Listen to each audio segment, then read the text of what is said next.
Bonjour, bonsoir. Je m'appelle Thomas Spear, je suis professeur ici à Lehman College. Nous sommes aujourd'hui dans le Bronx. Donc, je suis professeur à la City University of New York et je suis très heureux de vous accueillir aujourd'hui pour parler avec Francis Achin, qui est un ancien étudiant de chez nous il y a longtemps et qui a récemment publié un mémoire.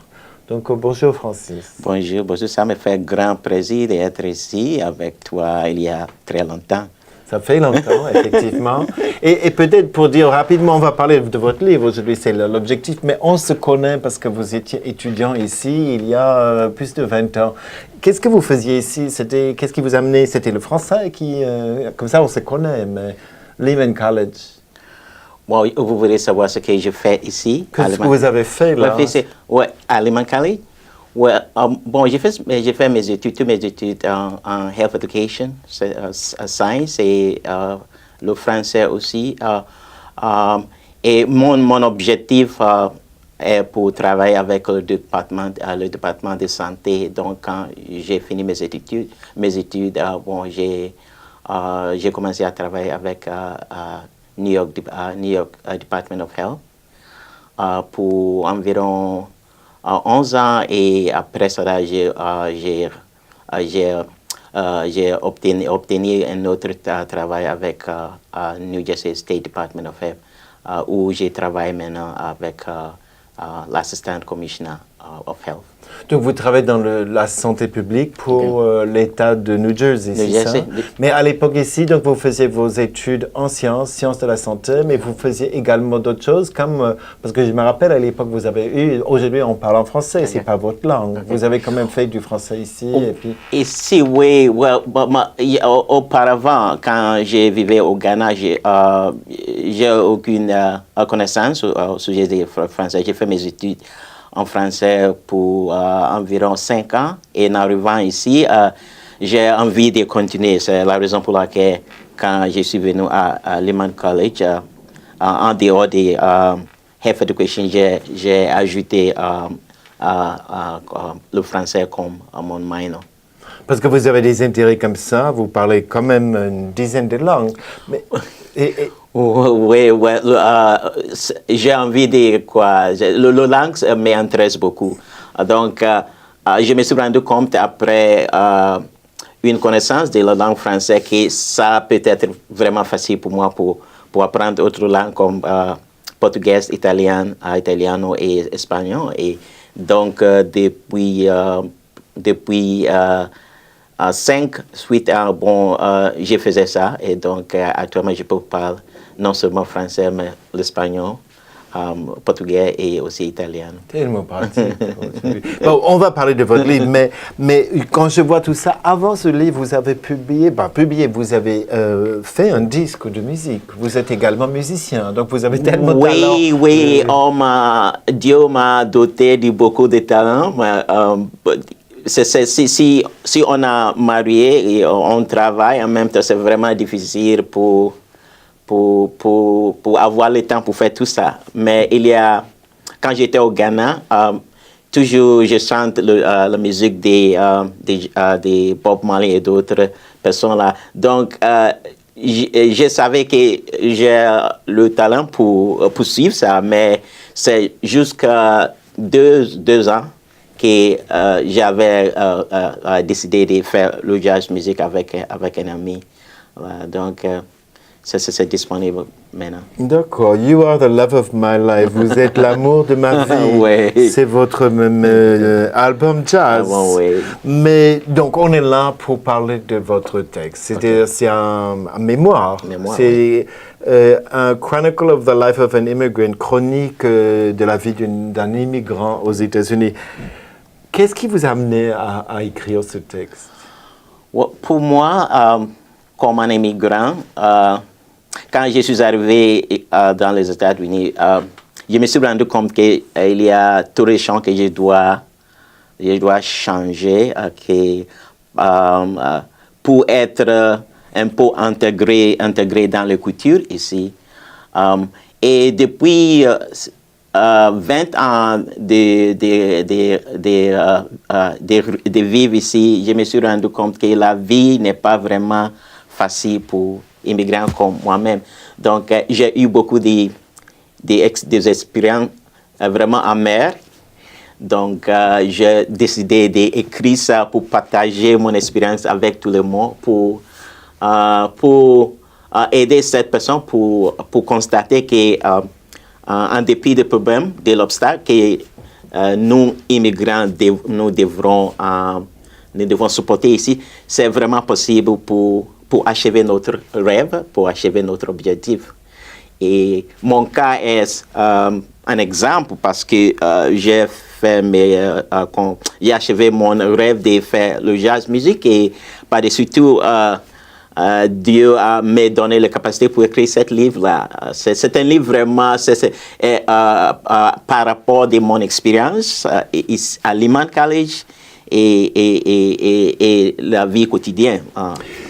Et c'est-à-dire, ce sont des expériences que vous voulez partager pour les autres, mais j'aimerais parler d'abord pour la question personnelle. Okay. Parce que, est-ce que c'était une sorte de thérapie aussi personnelle? Parce que vous y aviez des choses, vous avez réussi, vous avez accompli des choses. Donc c'était pour montrer le défi que ça y est, vous avez réussi votre vie? OK. En lisant ce livre-là, tu vas rendre compte qu'il y a beaucoup de difficultés, beaucoup de... ce qu'on appelle xénophobie, qui sont vraiment répandues dans les États-Unis, que je dois confronter. Donc, mon approche, ce qu'on appelle comment je pouvais surmonter ces difficultés et en même temps achever mon rêve. À mon avis, ça, c'est vraiment une chose qui doit être publiée à tout le monde. Pour constater, pour savoir que c'est vraiment possible pour réaliser notre rêve. Et on peut parler un peu de ce que c'était le travail de rédaction. Est-ce que vous avez eu vous avez écrit en anglais? Oui. Mais est-ce qu'il y a des questions particulières pour le style, pour des événements dont vous vouliez parler ou des choses personnelles, très personnelles? Vous avez évité des choses aussi? Non, pas encore, parce que c'est la raison pour laquelle ce livre-là est vraiment riche, parce que mais ce que c'est pas des défauts, mais faux, right. Les faux que j'ai fait et d'autres problèmes que j'ai eu dans mon vie, c'est tout c'est dans le livre pour tout le monde pour voir. Je ne cache rien. Vous ne cachez rien, mais pour la question d'écrire, pour le style, vous avez pensé à un anglais formel, un anglais du Ghana, un anglais du Bronx, oui, un anglais... c'était un problème. Oui, je comprends tout ce que tu dis, mais c'était un problème. Donc, après écrire tout ça, bon, je soumets ça à mon directeur qui a fait un peu a fait les corrections pour moi et après j'ai soumis là pour comment ça s'appelle quelqu'un au Ghana pour faire les livres pour moi. Donc il y avait beaucoup de sacrifices. J'ai commencé à écrire ce livre il y a environ 4 ans. Ça prend beaucoup de temps. Vous avez mis 3-4 ans à la rédaction? 4 ans, oui. Yeah, ça prend beaucoup de temps pour faire ça, parce que j'aimerais que si quelqu'un lit ce livre-là, il n'y a pas beaucoup de faux, beaucoup de faux en anglais, donc ça c'est vraiment bon. Et donc, le cœur du livre, ces expériences, vous avez eu des expériences dures que vous racontez? Vraiment dures, vraiment dures. Et je sais pas je peux vous donner un exemple, comme et dans les États-Unis, on met beaucoup d'accent sur comment on parlait, votre accent. Toujours quand j'ai exprimé moi-même, quand même j'étais éduqué dans, comment on s'appelle, dans un pays colonisé par Angleterre. Donc, mon première langue, c'est pas officielle, langue officielle, c'est français. Mais des fois, quand je parle, oh, je n'entends rien, il faut parler français. C'est à cause de mon accent, non? Donc, ça peut être un peu décourageant, pour moi. Mais, en dépit de ça et d'autres problèmes, des fois, quand vous voulez avancer, et vous avez une interview, si quelqu'un se rend compte que vous êtes étranger, vous êtes un immigrant, ça peut être un peu difficile pour obtenir cet employé, pour qu'il pense que votre accent et pour raison inexplicable, tu ne peux pas obtenir ça. Et d'autres problèmes. C'est déchirant pour moi. Mais pour vivre aujourd'hui, pour rendre compte que j'ai fait quelque chose, comme un geste, mais ça me donne beaucoup d'espoir. Et pour cette raison, j'aimerais partager ça avec tout le monde. Mais les difficultés dont vous parlez, c'est des questions des immigrants en général, mais quand vous parlez de ça en général, vous avez dit là maintenant pour une histoire d'accent. Est-ce que vous pensez que les approches que vous avez eues ici à New York, c'était une sorte de xénophobie parce qu'ils n'aimaient pas l'étranger, ou est-ce que c'était du racisme, ou est-ce que c'était parce que vous ne connaissiez pas les codes? Quels étaient les obstacles? C'était les Américains? Je ne peux pas être je ne peux pas généraliser, non, je ne peux pas faire ça, mais je pense que c'est pas la plupart des gens ici doit considérer que d'autres gens qui viennent des communications un peu différentes, et nous acceptons dans cette culture. Et malheureusement, il y a des personnes qui